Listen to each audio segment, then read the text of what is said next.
Baik, Assalamualaikum warahmatullahi wabarakatuh. Perkenalkan, nama saya Rista Fansaya Gipia dengan NIM 2330 2080 150. Jadi di sini saya akan mempresentasikan mengenai tugas anatomi klinik sistem kardiovaskular yang diberikan oleh dosen pengampu Dr. Oski Iliandri Magister Kesehatan.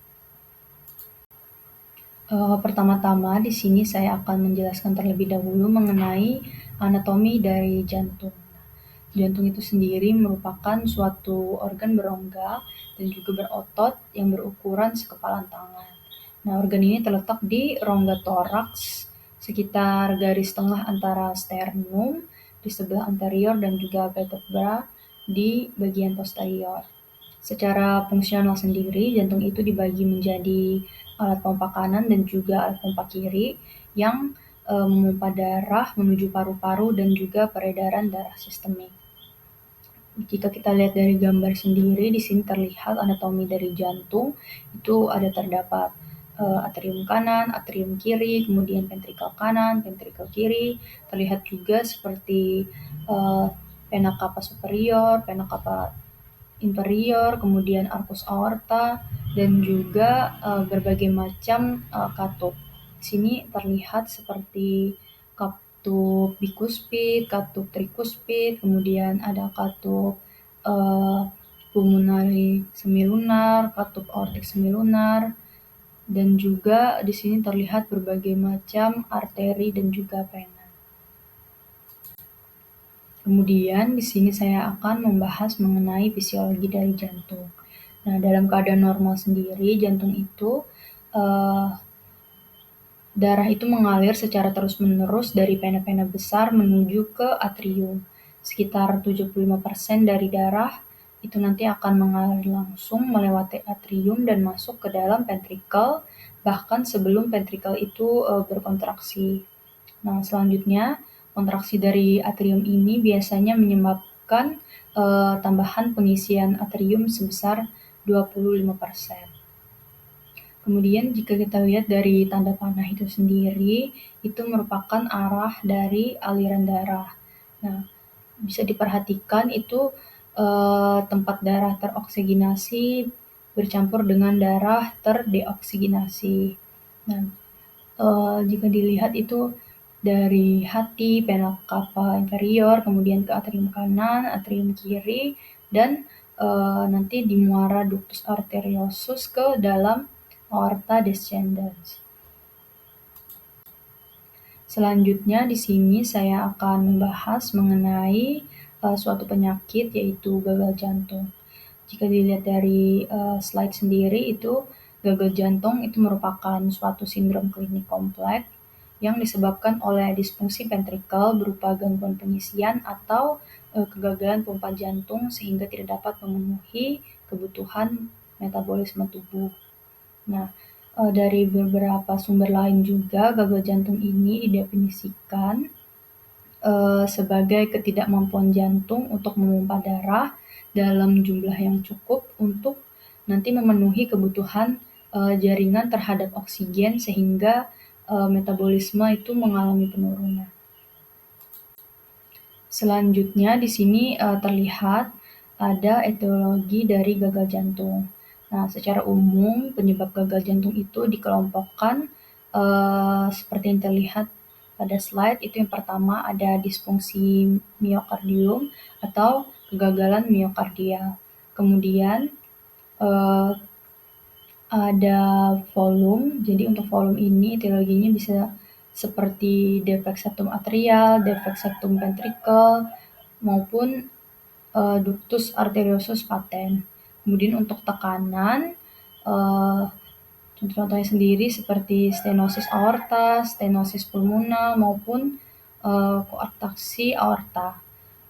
Kemudian yang keempat juga ada disaritmia, kemudian beban tekanan berlebihan, atau pembebanan sistolik, itu bisa disebut juga systolic overload. Kemudian ada beban volume berlebihan, pembebanan diastolik atau diastolic overload. Dan yang terakhir di sini ada karena peningkatan kebutuhan metabolik atau demand overload. Selanjutnya di sini saya akan menjelaskan mengenai patofisiologi dari gagal jantung. Nah, terjadinya gagal jantung itu sendiri diawali dengan adanya kerusakan pada jantung atau miokardium. Nah, hal tersebut nanti akan menyebabkan menurunnya curah jantung.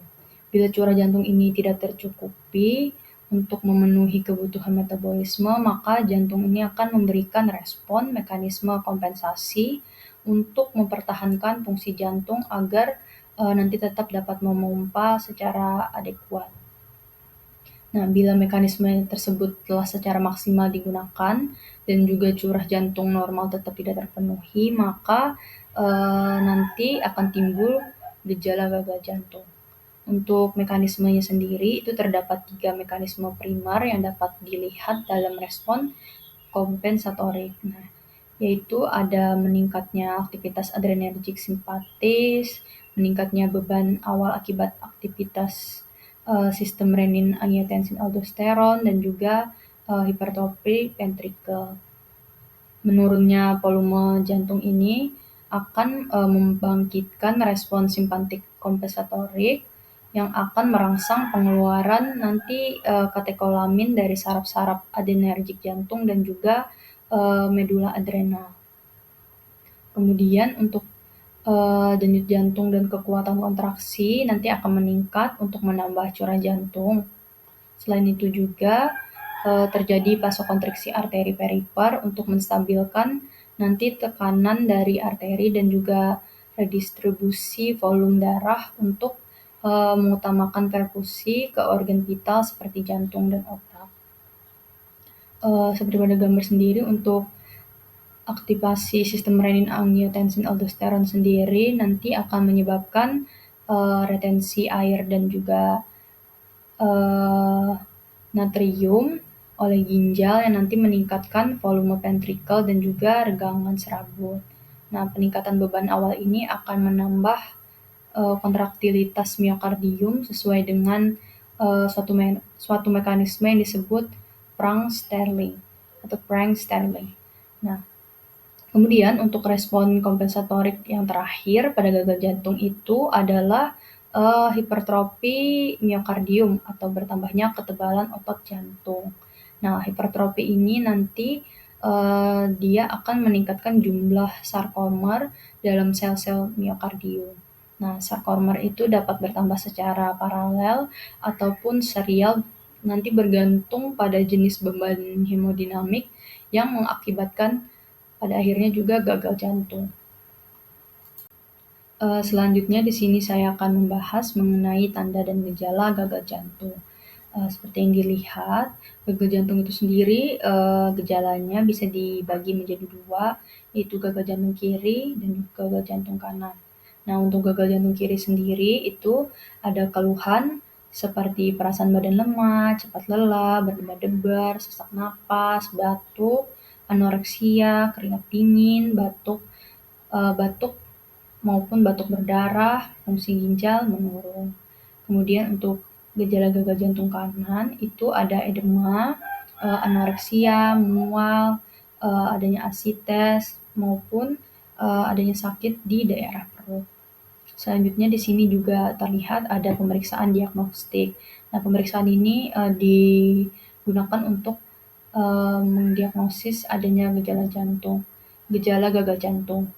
Nah, itu dibagi menjadi 4, yaitu di sini terlihat ada radiologi dari EKG, ekokardiografi maupun kateterisasi jantung.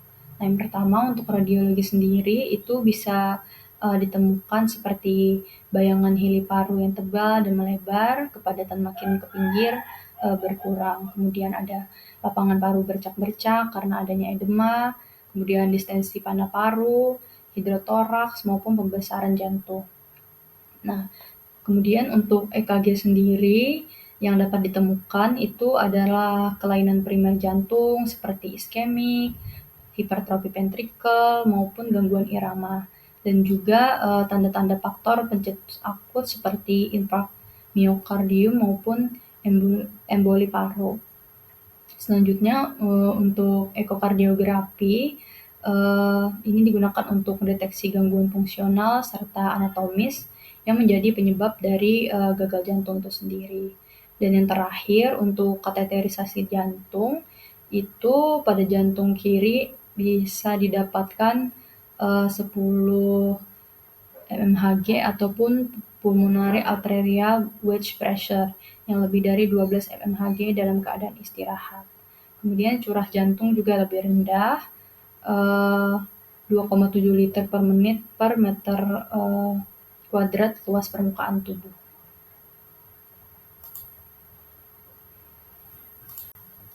Oke, selanjutnya di sini saya akan menjelaskan mengenai tata laksana dari gagal jantung.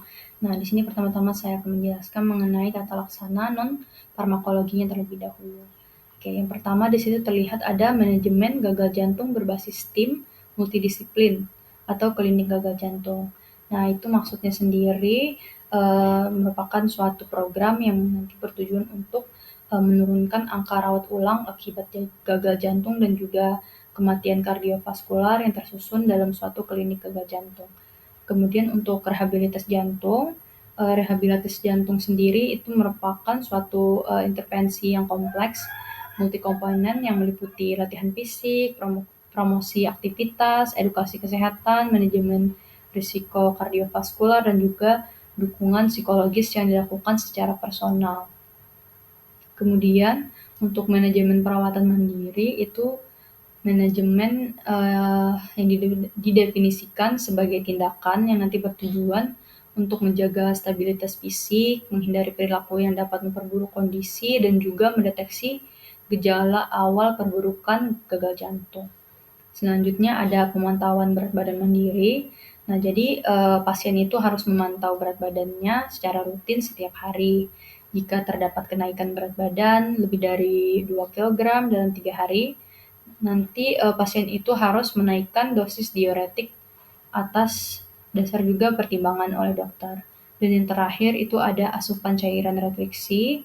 Jadi restriksi cairan itu sebesar 900 sampai 1200 cc per hari. Itu juga disesuaikan dengan berat badan pasien. Nanti dipertimbangkan terutama pada pasien dengan gejala kongesti berat yang disertai hiponatremia. Nah, restriksi ini dilakukan secara rutin pada semua pasien dengan gejala ringan sampai sedang yang tidak memberikan manfaat secara klinis. Oke, selanjutnya di sini ada tata laksana gagal jantung secara farmakologi. Mungkin bisa dilihat ada berbagai macam obat di sini, ada ACE1 dan juga lain-lain. Kita bisa lihat berbagai macam rekomendasi tata laksana farmakologi sesuai yang sudah dianjurkan. Oke, selanjutnya di sini saya akan menjelaskan mengenai fetal circulation atau sirkulasi janin sebelum lahir. Nah, jika kita lihat dari tanda panah sendiri, itu merupakan arah dari aliran darah. Jika kita lihat itu dari hati, kemudian ke vena cava inferior, ke atrium kanan, atrium kiri, dan nanti di muara ductus arteriosus ke dalam aorta descendens. Nah, sebelum lahir sendiri, darah dari plasenta itu sekitar 80% itu tersaturasi dengan oksigen. Nah, nanti kembali ke janin melalui vena umbilicalis. Sewaktu nanti mendekati hati, sebagian besar dari darah ini mengalir melalui ductus venosus langsung masuk ke vena cava inferior. Nanti memintasi hati. Kemudian sejumlah kecil dari darah nanti masuk ke sinusoid hati dan juga bercampur dengan darah dari sirkulasi porta. Nah, kemudian untuk mekanisme sphincter di dalam ductus venosus sendiri dekat dengan pintu masuk dari vena umbilicalis itu nanti mengatur aliran darah dari tali pusat melalui sinusoid hati. Kemudian nanti sphincter ini menutup ketika kontraksi uterus yang menyebabkan aliran balik vena terlalu tinggi sehingga nanti dapat mencegah pembebanan berlebihan yang mendadak pada jantung pada janin. Oke, selanjutnya di sini kita akan membahas mengenai suatu kelainan bawaan dari jantung yang disebut patent ductus arteriosus. Nah, untuk definisinya sendiri itu merupakan kelainan bawaan jantung di mana pembuluh darah sementara bernama ductus arteriosus ini tidak menutup setelah bayi itu lahir. Nah, ductus arteriosus sendiri merupakan penghubung antara aorta dan juga arteri pulmonari. Nah, aorta sendiri adalah suatu pembuluh darah besar yang membawa darah bersih dari jantung ke seluruh tubuh. Nah, sementara arteri pulmonalis itu merupakan pembuluh darah yang membawa darah kotor dari jantung ke paru-paru. Sehingga pada pasien dengan paten ductus arteriosus atau PDA ini nanti darah kotor dan darah bersihnya itu bercampur. Nah, gejalanya sendiri itu dapat berupa ringan sampai berat. Bahkan pada beberapa kasus PDA ini tidak diketahui dan dapat tetap ada hingga suatu individu atau bayi ini dewasa. Untuk tata laksananya sendiri, pembedahan untuk menutup ductus arteriosus ini biasanya berhasil dan nanti bisa membuat jantung itu berfungsi selayaknya normal.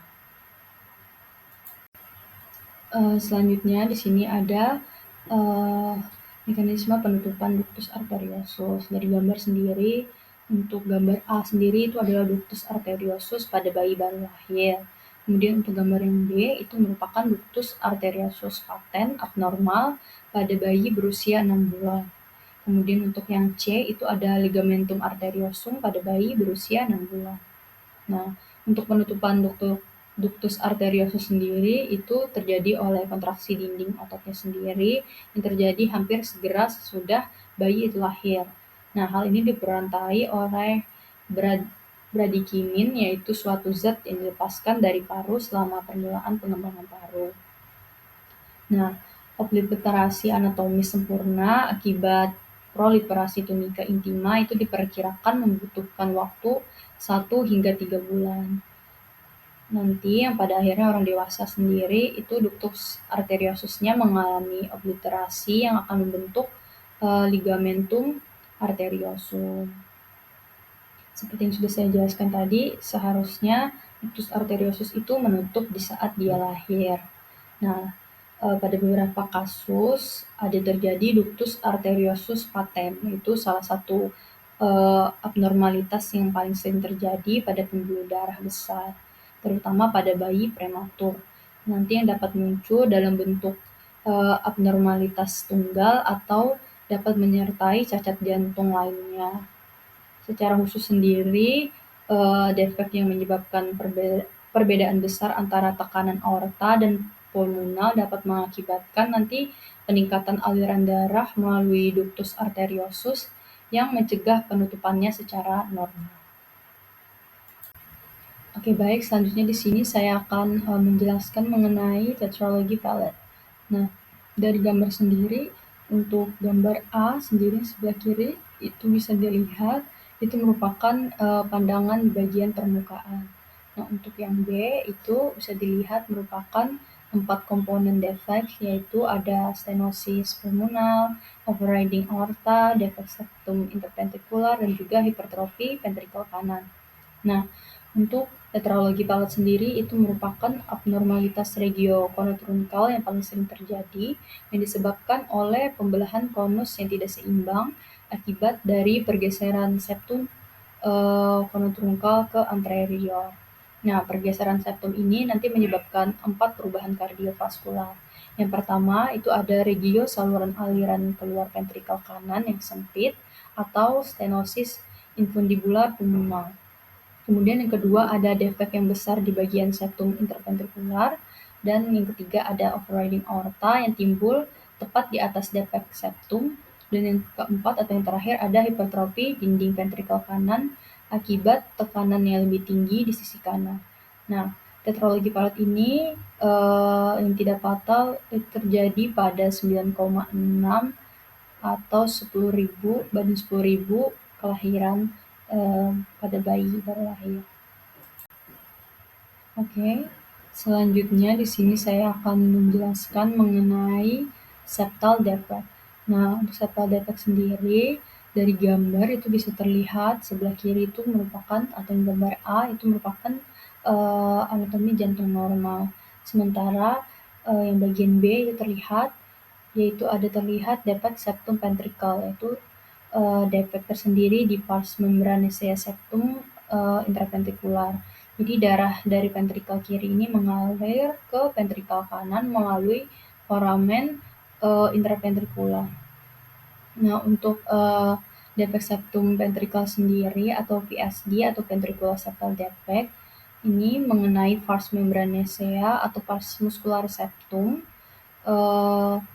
adalah suatu malformasi jantung kongenital yang paling sering dijumpai yang muncul sebagai kondisi tersendiri pada 12/10.000 kelahiran. Nah, sebagian besar atau sebesar 80% terjadi di pars muscularis septum dan membaik seiring dengan pertumbuhan anak. Nah, untuk VSD sendiri pada pars membranesia itu biasanya mencerminkan defek yang lebih serius dan juga sering dikaitkan dengan abnormalitas pada pemisahan regio konotrunca. Nah, ini bergantung pada ukuran lubang. Jadi darah yang dibawa oleh arteri pulmonalis itu dapat 1,2 hingga 1,7 kali lebih banyak dari yang dibawa oleh aorta. Oke, mungkin sekian penjelasan dari saya. Mohon maaf jika terdapat kesalahan kata ataupun kesalahan dalam penjelasan. Saya akhiri. Wassalamualaikum warahmatullahi wabarakatuh.